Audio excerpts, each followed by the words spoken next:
આજના ITI e learning પ્રોગ્રામમાં હું શીતલ ધુમાલે ઔદ્યોગિક તાલીમ સંસ્થા સાણંદ આપ સૌનું હાર્દિક સ્વાગત કરું છું. આજે હું આઈટીઆઈમાં ચાલતા કમ્પ્યુટર ગ્રુપ અંતર્ગત practice on Windows interface and navigating Windows practical વિશે તમને તાલીમસર માર્ગદર્શન આપીશ. તો હવે પ્રેક્ટિસ ઓન વિન્ડોઝ ઇન્ટરફેસ અને નેવિગેટિંગ વિન્ડોઝ વિશે સમજીએ. વિન્ડોઝ એ GUI બેઝડ ઓપરેટિંગ સિસ્ટમ છે. GUIનો મિનિંગ થાય છે graphical user interface. Graphical user interface એટલે તેમાં આપણને different Windows, icons, menu, toolbar બધું અવેલેબલ છે કે જેના થ્રુ આપણે ઓપરેટિંગ સિસ્ટમ જોડે ખૂબ જ ઇઝીલી ડીલ કરી શકીએ છીએ. બે ટાઈપની ઓપરેટિંગ સિસ્ટમ હોય છે, CLI based and GUI based. CLI means command line interface and GUI means graphical user interface. Command line ઇન્ટરફેસમાં તમારે કંઈ પણ કાર્ય કરવું હોય તો એના માટે તમારે દરેક કમાન્ડ્સ યાદ રાખવા પડે છે અને પછી જ તમે કોઈ પણ કાર્ય કરી શકો છો. જ્યારે GUIમાં આપણને કોઈ પણ કમાન્ડ્સ યાદ રાખવાની જરૂર હોતી નથી.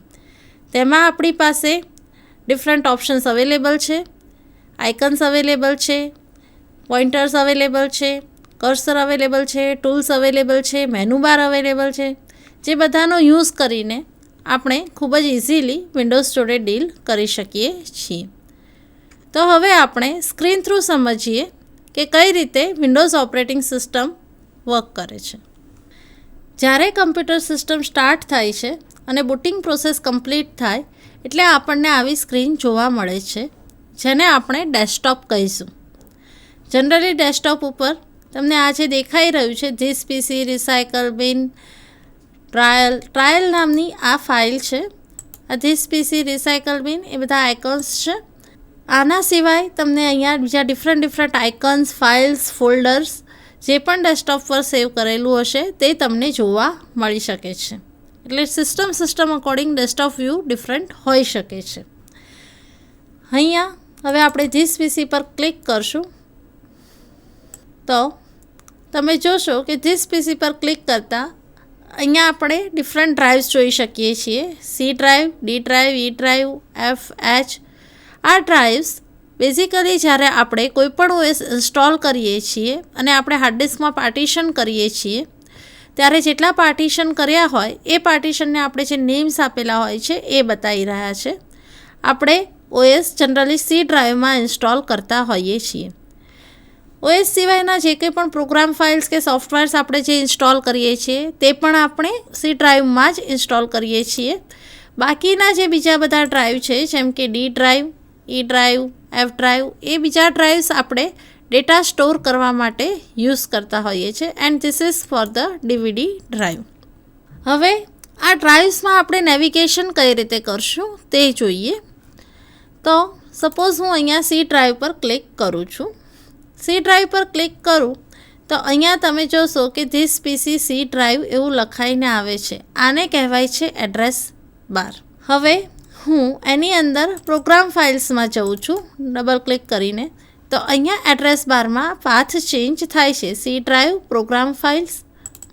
હું માઇક્રોસોફ્ટ ઓફિસમાં ક્લિક કરું છું તો આ રીતે C drive, program files, Microsoft office આ આખો પાથ બને છે. એટલે કે અત્યારે હું કયા લોકેશન પર છું તે હું આ પાથ પરથી જાણી શકું છું.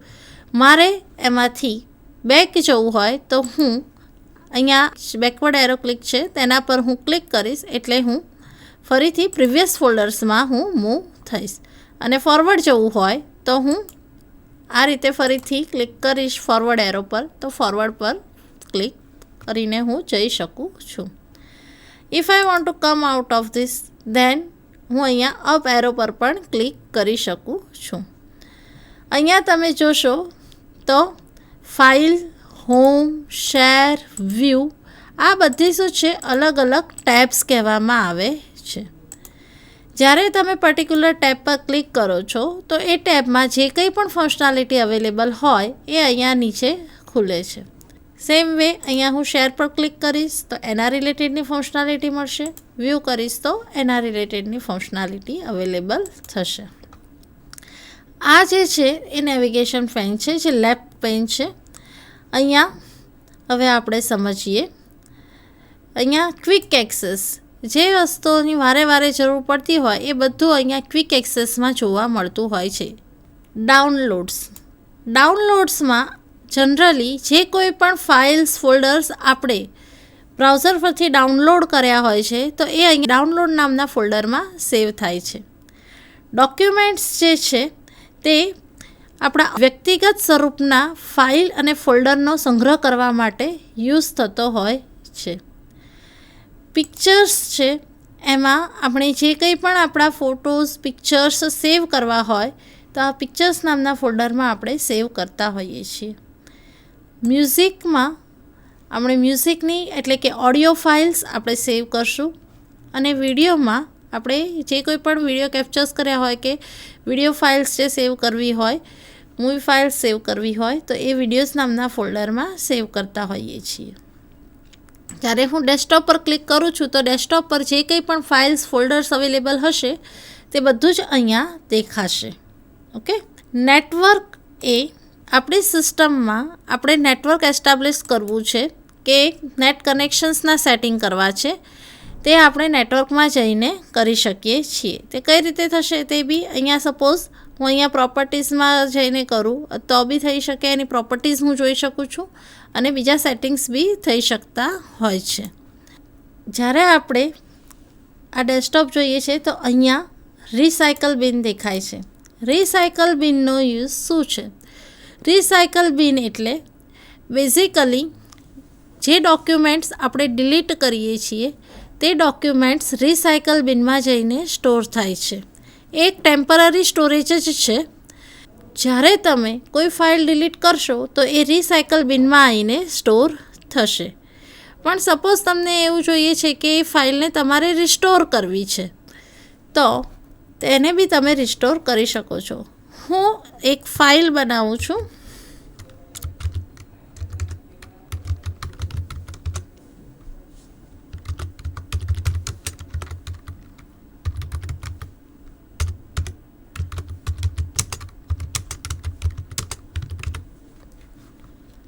અને હું એને સેવ કરું છું. હું અત્યારે એને આ એડ્રેસ દેખાય છે this PC desktop, A address પર જ એ લોકેશન પર જ મારી ફાઇલને હું સેવ કરું છું ને એને કોપા નામ આપું છું ને બંધ કરું છું. હવે હું આ ફાઇલને ડિલીટ આપું છું તો એ ફાઇલ રિસાયકલ બિનમાં જઈને સેવ થઈ હશે. જોયું, અહીંયા કોપા ફાઇલ છે અને આપણા ડેસ્કટોપ પરથી ફાઇલ જતી રહી છે. પણ હવે આપણને એવું લાગે છે કે આ મારી કામની ફાઇલ હતી અને બાય મિસ્ટેક મારાથી ડિલીટ થઈ ગઈ છે તો હું એ ફાઇલને રિસ્ટોર પણ કરી શકું છું. હું રિસ્ટોર આપીશ તો આ ફાઇલ રિસ્ટોર થઈ ગઈ અને ફરીથી તમને જોવા મળશે. પણ જો તમે કોઈ ફાઇલ પરમનન્ટલી ડિલીટ કરી દો છો, જેમ કે શિફ્ટ ડિલીટ આપીને પરમનન્ટલી ડિલીટ આપી દો છો તો એ ફાઇલ રિસાયકલ બિનમાં સેવ થતી નથી. બીજું, જ્યારે પણ આપણે વિન્ડોઝ ઓએસની વાત કરીએ છીએ તો એની જોડે આપણને બ્રાઉઝર્સ બી અવેલેબલ હોય છે. બ્રાઉઝર બેઝિકલી તમારે વેબ પેજ સર્ચ કરવા છે કે વેબસાઇટ સર્ચ કરવી છે તો એની માટે અવેલેબલ હોય છે. અહીંયા તમે જોશો તો વિન્ડોઝમાં બાય ડિફોલ્ટ તમને ઇન્ટરનેટ એક્સપ્લોરર અને માઇક્રોસોફ્ટ એજ આ બ્રાઉઝર્સ અવેલેબલ પૂર્વ નિર્ધારિત બ્રાઉઝર છે કે ઓએસ જોડે અવેલેબલ જ હોય છે. જેમાં તમારે કોઈ પણ વેબ પેજ સર્ચ કરવા છે કે વેબસાઇટ સર્ચ કરવી છે તો તે તમે અહીંયાથી સર્ચ કરી શકો છો. એના સિવાય આપણે જોઈએ તો આ છે લાસ્ટમાં તમને જે આડો પટ્ટો દેખાય છે તેને કહેવાય છે ટાસ્ક બાર અને આ જે લેફ્ટ સાઈડ પર છે તે છે સ્ટાર્ટ બટન. સ્ટાર્ટ બટન પર ક્લિક કરીએ એટલે આપણી સિસ્ટમમાં જેટલા પણ પ્રોગ્રામ્સ ઇન્સ્ટોલ હશે એ બધા પ્રોગ્રામ્સ આપણે અહીંયાથી જોઈ શકીશું. સપોઝ કોઈ પ્રોગ્રામની જરૂર તમને વારે વારે પડે છે અને એ તમને સર્ચ નથી મારવું અને અહીંયા પિન ટુ સ્ટાર્ટમાં જ મૂકી દેવો છે તો એ તમે જેમ કે કેલેન્ડર છે તો હું અહીંયા પિન ટુ સ્ટાર્ટ કરું તો અહીંયા તમે જોશો કે અહીંયા કેલેન્ડર ડિસ્પ્લે થઈ ગયું છે. એટલે કે જ્યારે પણ તમે સ્ટાર્ટ બટન પર ક્લિક કરો તો તમને અહીંયા કેલેન્ડર જોવા મળશે. બરાબર. હવે એ જ પ્રોગ્રામ મને ટાસ્ક બારમાં જોઈએ છે, તો હું અહીંયા પિન ટુ ટાસ્ક બાર કરીશ. મેં પિન ટુ ટાસ્ક બાર કર્યું તો અહીંયા કેલ્ક્યુલેટરનો પ્રોગ્રામ નીચે આવી ગયો ટાસ્ક બારમાં. બેઝિકલી તમે અહીંયા જોશો તો સર્ચ પછી આ જે પ્રોગ્રામ્સ તમને દેખાય છે, ગૂગલ ક્રોમ છે, કેલ્ક્યુલેટર છે, આ ફોલ્ડર છે, જે પ્રોગ્રામ્સની જરૂર મને વારે વારે પડે છે, મને ફાસ્ટ એક્સેસ કરવા છે, તો હું અહીંયા ટાસ્ક બારમાં અહીંયા પિન ટુ ટાસ્ક બાર કરું એટલે અહીંયા નીચે જોવા મળે છે સ્ટાર્ટની બાજુમાં. મારે એ પ્રોગ્રામ્સને અનપિન કરવા છે, ટાસ્ક બારમાંથી રિમૂવ કરવા છે, તો હું અહીંયા અનપિન ફ્રોમ ટાસ્ક બાર કરીશ એટલે એ પ્રોગ્રામ્સ ટાસ્ક બારમાંથી જતા રહેશે. પછી છે control panel. Control panel basically તમારી આખી ઓપરેટિંગ સિસ્ટમનું હાર્ડવેર, સોફ્ટવેર બધાનું ચોક્કસ નિયંત્રણ કરવાનું કાર્ય કરતું હોય છે. તમને તમારી સિસ્ટમના કોઈ પણ સેટિંગ્સ કરવા છે તો એ તમે કંટ્રોલ પેનલમાં તમને એના માટેના ડિફરન્ટ ઓપ્શન્સ અવેલેબલ છે. તમે અહીંયા જોશો તો તમારે બેકઅપ એન્ડ રિસ્ટોર્સના, ફાઇલ એક્સપ્લોરર ઓપ્શન્સના, કીબોર્ડના ઓપ્શન્સ, ફાઇલ હિસ્ટ્રી, ફોન્ટ્સના, માઉસના, ડિવાઇસીસ એન્ડ પ્રિન્ટર્સના, સિક્યોરિટી એન્ડ મેન્ટેનન્સના, પ્રોગ્રામ્સ એન્ડ ફીચર્સ, આ બધા જ ઓપ્શન્સ તમને અહીંયા કંટ્રોલ પેનલથી તમે સેટ કરી શકો છો. તમે જુઓ કે મેં અત્યારે પ્રોગ્રામ્સ એન્ડ ફીચર્સ પર ક્લિક કર્યું છે, તો જેટલા બી પ્રોગ્રામ્સ મારા સિસ્ટમમાં ઇન્સ્ટોલ હશે એ બધા જ પ્રોગ્રામ્સ મને અહીંયા દેખાશે. મારે કોઈ પણ પ્રોગ્રામને ઓર્ગેનાઇઝ કરવો છે તો એ હું અહીંયાથી કરી શકું છું. કોઈ પણ પ્રોગ્રામને મારે અનઇન્સ્ટોલ કરવો છે તો એ પ્રોગ્રામ હું સિલેક્ટ કરીને અહીંયાથી અનઇન્સ્ટોલ કરી શકું છું. એમ બીજા ઘણા બધા ઓપ્શન્સ અહીંયા તમને અવેલેબલ થઈ જાય છે. તમને ઇન્ટરનેટ ઓપ્શન્સ સેટ કરવા છે તો એ બધા ઓપ્શન્સ બી તમે અહીંયાથી સેટ કરી શકો છો. તો બેઝિકલી તમારી સિસ્ટમનું આખું મેનેજમેન્ટ રિલેટેડના ઓપ્શન્સ તમે કંટ્રોલ પેનલમાંથી સેટ કરી શકશો. તો આજે આપણે કઈ રીતે વિન્ડોઝ ઇન્ટરફેસ જોડે વર્ક કરી શકીએ અને કઈ કઈ ફેસિલિટીઝ વિન્ડોઝ ઇન્ટરફેસમાં અવેલેબલ છે તે વિશે સમજ્યા. આ માહિતી તમને ઉપયોગી થઈ રહેશે. આભાર.